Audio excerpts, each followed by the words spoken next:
Welcome to the 2019-2020 Compass Evaluator Recertification webinar. As you step into your leadership role for the upcoming year, we have a wealth of information to explore in an effort to prepare you for this new adventure. Bulletin 130 requires that all evaluators certify knowledge of rater reliability. And for that reason, in order to be qualified as an evaluator, please make sure to complete the survey at the end.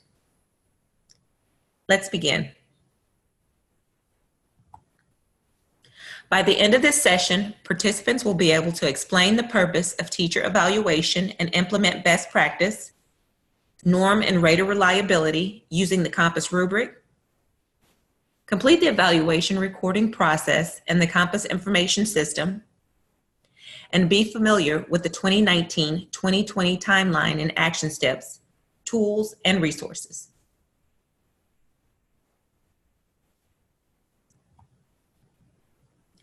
Let's dive in with our why. Why is teacher evaluation a critical piece? We know teacher evaluation is a critical piece to making sure quality instruction is delivered to students. So take a minute to think of why that is important.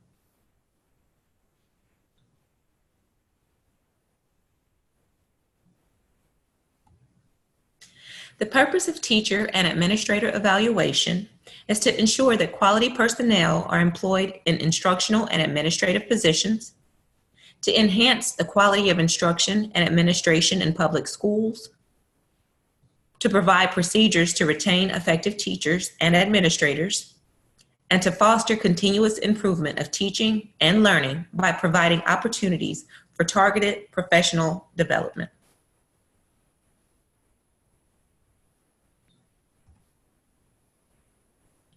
The observation and evaluation practices for teachers and leaders will drive student outcomes, which are then measured by the student learning targets and value-added measurements.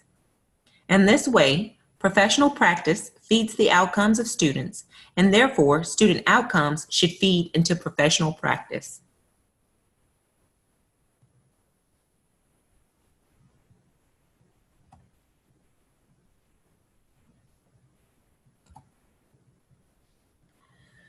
For 2019-2020, personnel evaluation for teachers includes both sides of the performance equation. 50% of the evaluation will remain based upon a qualitative assessment of teacher performance. The remaining 50% of the evaluation will continue to be based on evidence of growth in student learning. For VAM teachers, the student growth component will be comprised of 35%, with student learning targets comprising the remaining 15%.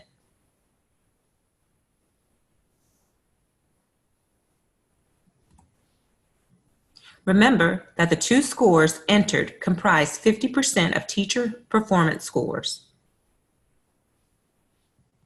Let's take a moment to make sure you have the Compass rubric available on the Louisiana Believes website, and to look over score range for effectiveness ratings.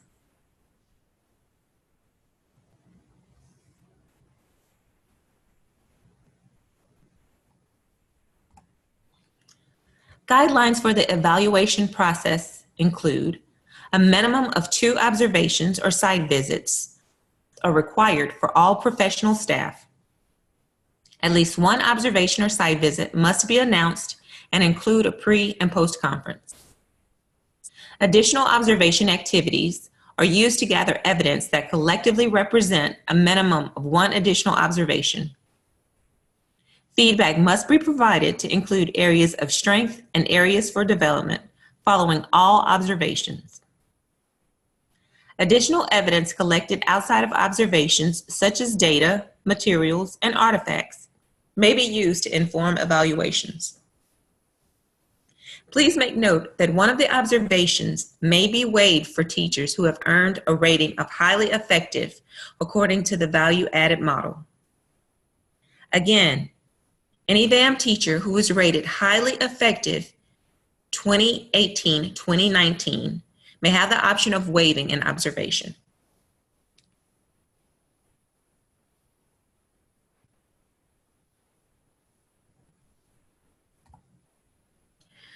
We're now going to shift our focus to the teacher evaluation and the Compass rubric.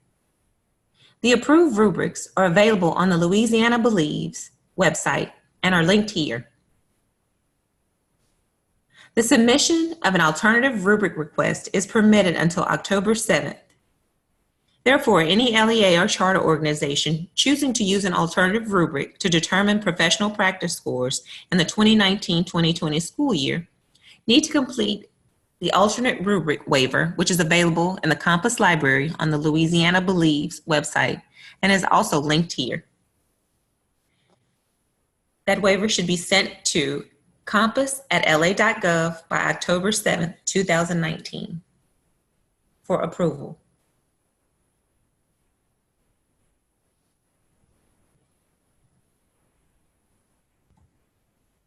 Now we'll take a look at the Compass rubric components. There are 3 domains for both the leader and teacher rubrics. Today, we're going to use the teacher rubric to examine our rate of reliability. If we look at the 3 domains for the teacher rubric, we see planning and preparation, classroom environment, and instruction, with the components listed to the right. The domains for the administrator rubric are school vision, school culture, and instruction.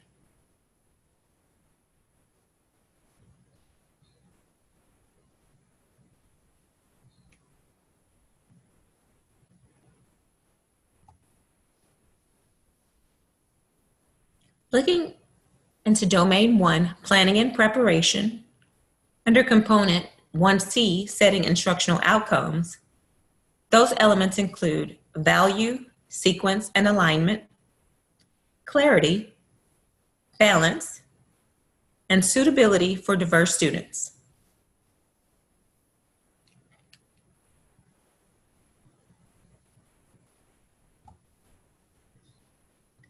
Domain 2, the classroom environment, Component 2C, Managing Classroom Procedures.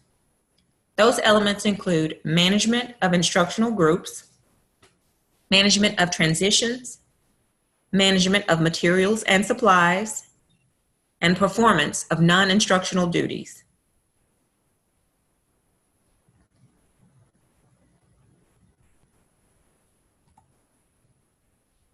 Taking a look into Domain 3, Instruction, the elements include quality of questions or prompts, discussion techniques, and student participation.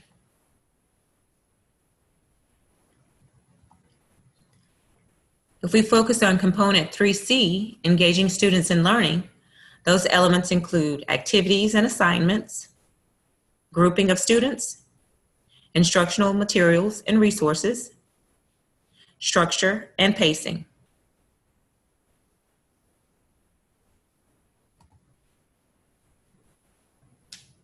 Additional elements include assessment criteria, monitoring of student learning, feedback to students, and student self-assessment and monitoring of progress.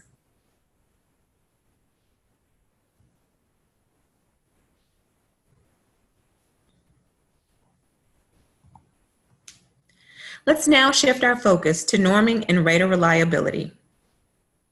When observing in the classroom, we always want to keep a student-first approach and keep in mind this question: is what we observe beneficial for our students?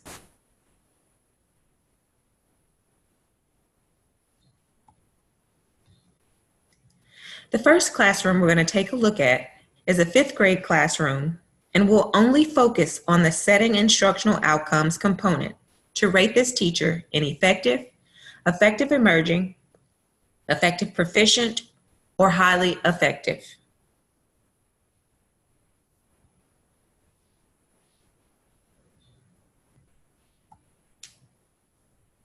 Here is where you should pause this recording and take time to watch the video. Remember, we are only focusing on the setting instructional outcomes component.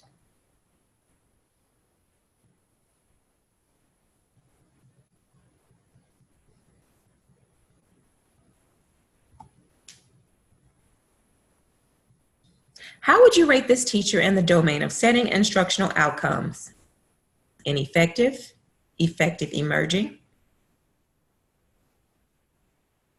effective proficient, or highly effective?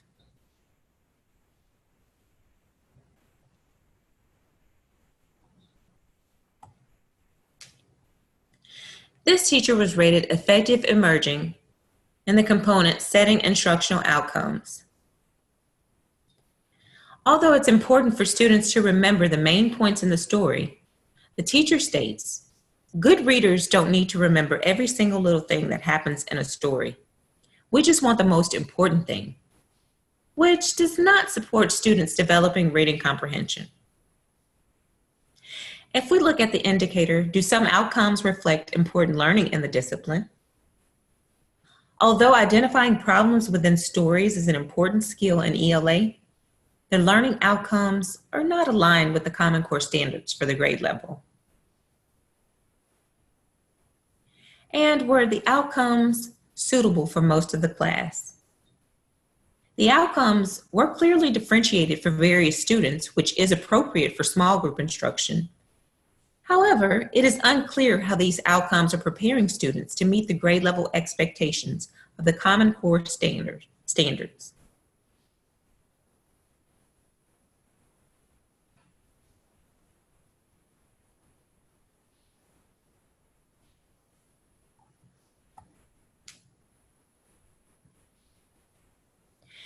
In our last video, we're going to focus on engaging students in learning component under Domain 3, Instruction.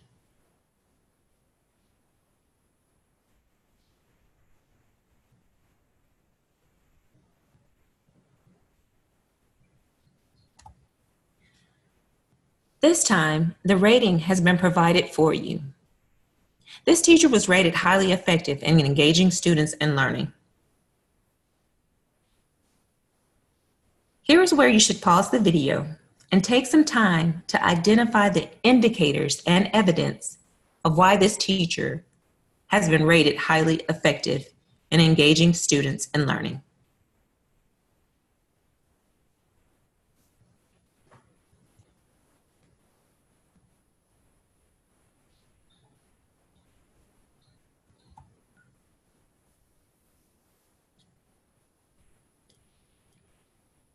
As we can see in day 1, all of the students are in groups and engaged in the brainstorming and writing process. Day 2, the students either performed or completed an online response form.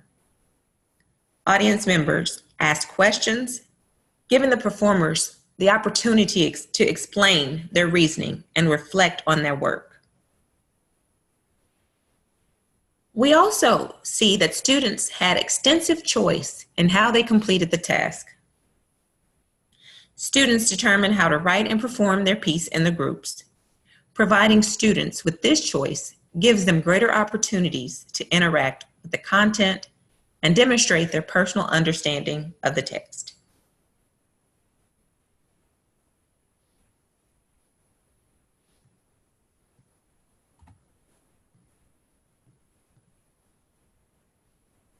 One school's best practice as it pertains to feedback is the following. Regardless of the observation length or purpose, we have committed to providing feedback that takes place within 1 week of the observation for a walkthrough, focuses on strategies that support learning. It includes a set of defined next steps and a plan for follow-up, and is delivered through follow-up conversations. For a formal observation, feedback takes place during a face-to-face post-observation conference meeting.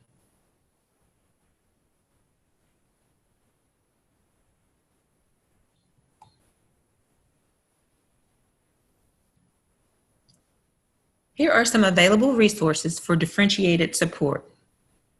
Instructional observation and feedback guides that focus on ELA, math. There's a guide for evaluation of teachers of students with significant disabilities, and a teacher support evidence collection form, which are all located in the Compass Library. on the Louisiana Believes website.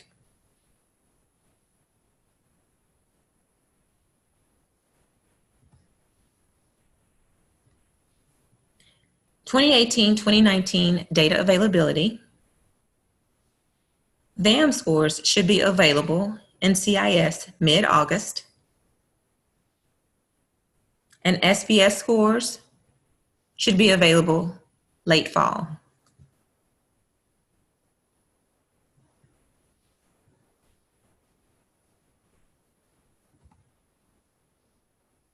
Let's take a look at Compass action steps and guidelines.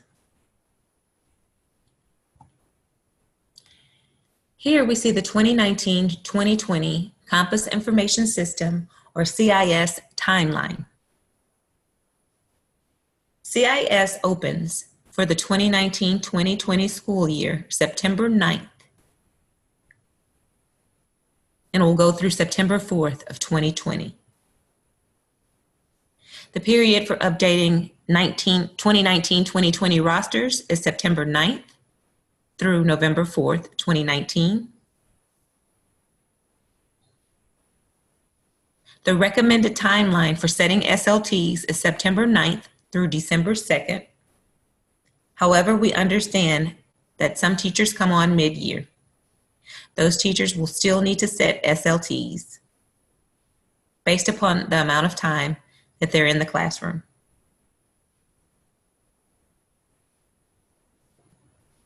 The timeline for uploading 2018-2019 leader scores into CIS is November 18th through December 20th. The recommended timeline for conducting observations is September 9th through May 8th, 2020. Again, this is a suggested timeline as school systems and LEAs have the right to set their own timelines for conducting observations. The suggested timeline for rating SLTs is December 2nd through May 8th, 2020.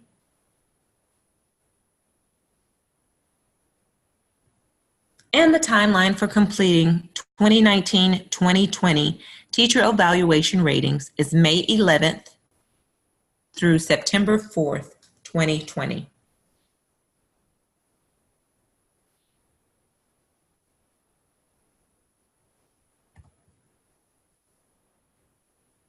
For assistance with Compass, please email the help desk at compass@la.gov.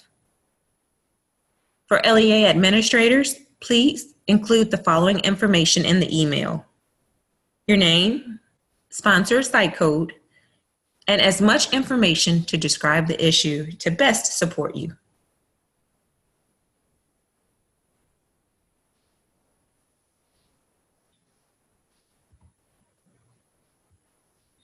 This concludes the end of the 2019-2020 Compass Evaluator Recertification webinar. The completion of this survey will count as your attendance in this training. Please make sure to complete the survey to receive your certificate of completion within 1 week. We hope everyone has a wonderful 2019-2020 school year.